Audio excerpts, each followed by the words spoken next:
That's what's interesting to me, is that what they're putting forward with conservation leases don't show us that it's going to produce better conservation practices or produce greener energy or a better, less carbon emissions. Essentially what it's doing is letting third parties come in, give them some money and give them the authority over this land rather than the people who actually live there. And it gives no discretion as to who those third parties are. If they are foreign countries, that could be our enemies. They could be people who do not love the United States of America.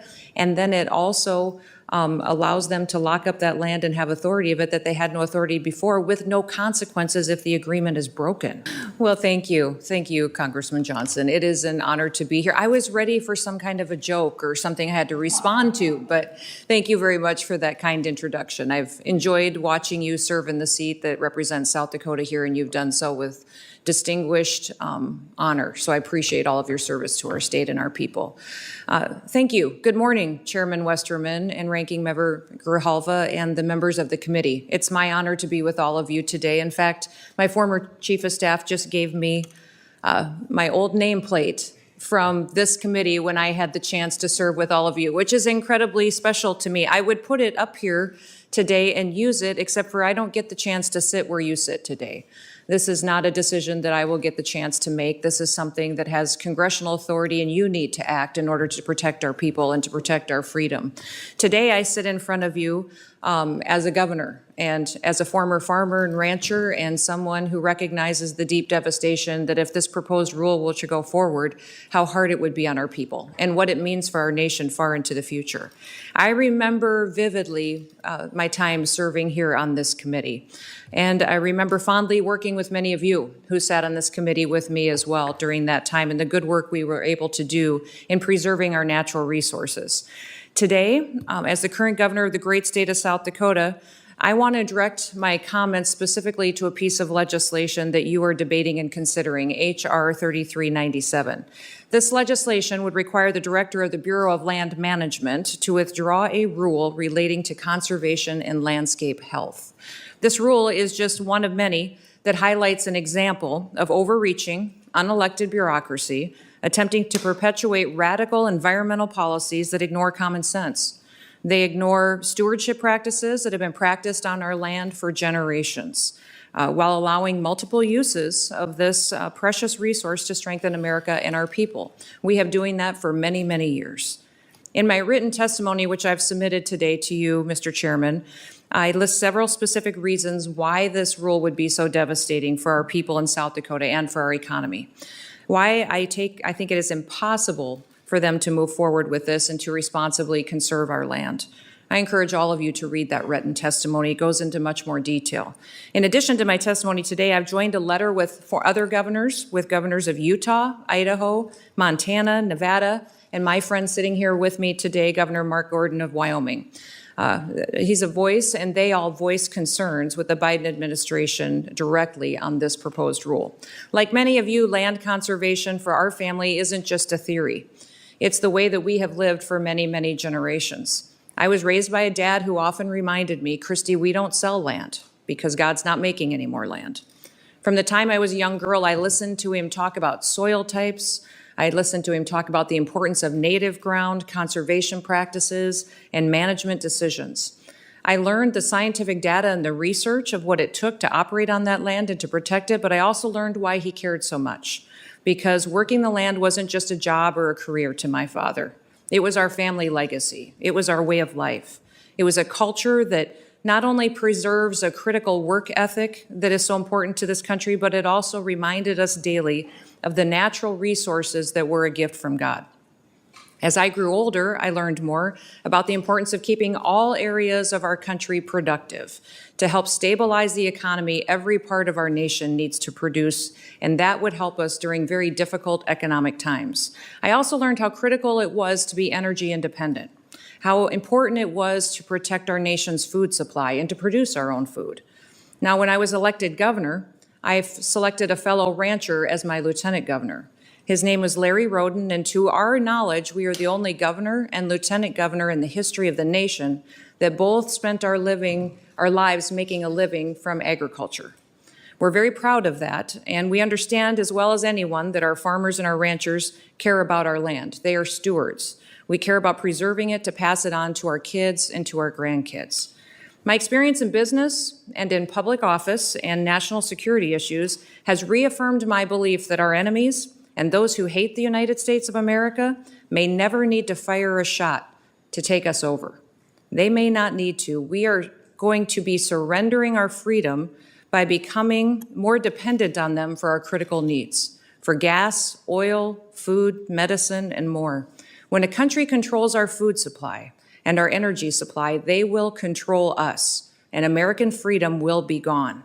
We cannot allow rules like this to move forward in a way that stops productivity and it stops American independence. Nearly 98% of BLM surface lands in South Dakota are grazed by permittees. Grazing is an important conservation strategy in South Dakota. We also host 76 active producing oil and gas wells and 36,762 acres. These acres provide outdoor recreation opportunities, including hunting, fishing, hiking, camping, and more, and we must maintain public access in order for these lands to benefit both South Dakota residents and visitors. Now, Mr. Chairman, I'm smart, and I realize I'm out of time, and you've got a tight schedule.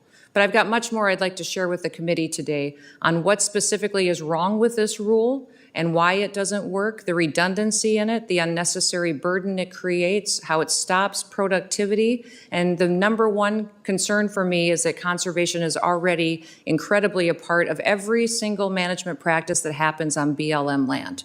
To go out there and to create a mechanism such as a conservation lease that could be bought by third parties, not even necessarily by people in our own country, and give them access and authority over these lands, it's dangerous. It's not just dangerous to those that are out there working the land. It's dangerous to our economy. It's dangerous to our energy independence, our producing our own food supply. It's dangerous to America. Thank you so much, Representative Curtis, for bringing this piece of legislation. And with that, Mr. Chairman, I will yield back. So one would think from some of the materials I've read from environmental interests that support this rule that both Wyoming and South Dakota are public lands, wastelands, public land wastelands.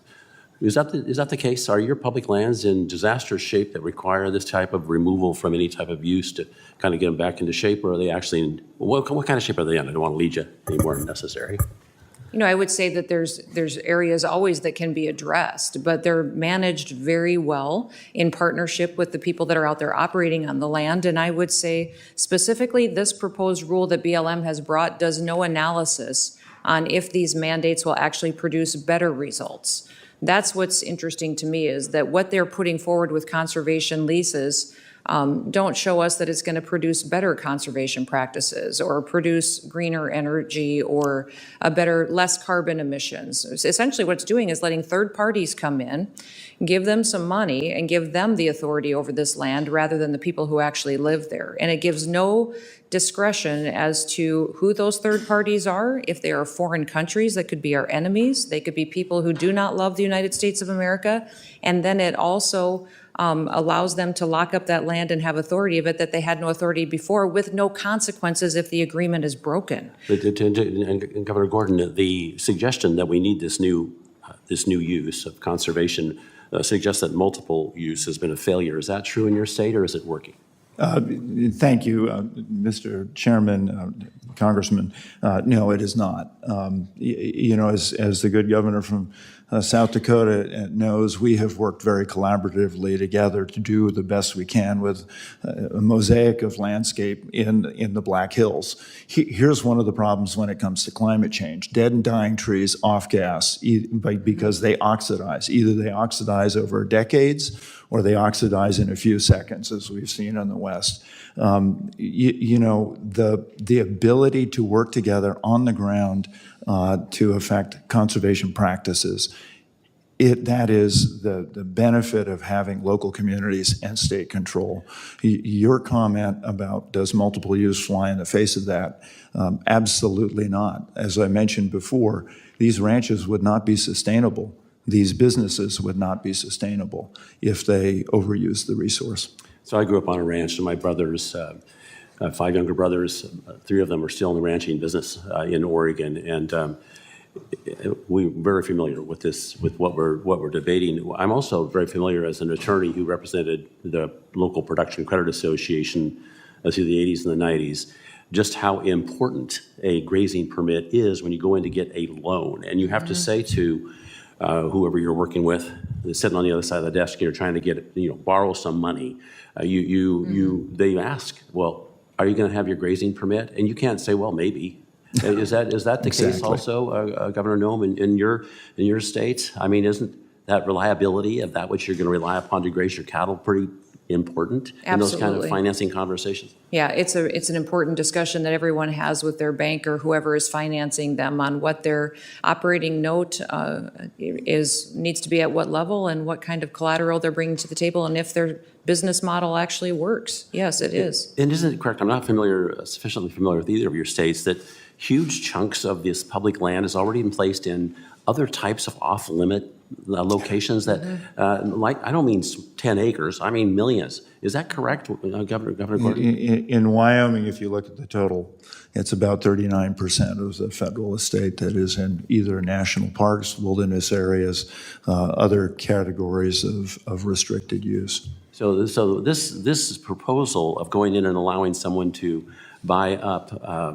lease this land, I've heard it said that this is a device to allow people to, big, huge REITs and other organizations with lots of money to come in and bid these things up to acquire carbon credits. And thus all of a sudden this assertion that we heard earlier from New Mexico's Congresswoman that nothing's going to change, that's nothing could be further from the truth. Is that correct, Governor Noem? It's very true. In fact, you have a lot of producers out there that may have private land that's completely surrounded by BLM land. What happens if they declare that an intact landscape that is now locked up and no access given, and they can't even access their own private property? That's a reality that we see out there on the ground that has the potential if this rule goes forward. Right. Well, thank you both so much for being here. It's an incredibly important issue, and I really appreciate your presence today and your testimony. And Mr. Chairman, if I might, I want to point out that back in 2008, grazing management that we did sequestered 2,526 metric tons of CO2. We were recognized on the Chicago Climate Exchange. So management makes a difference.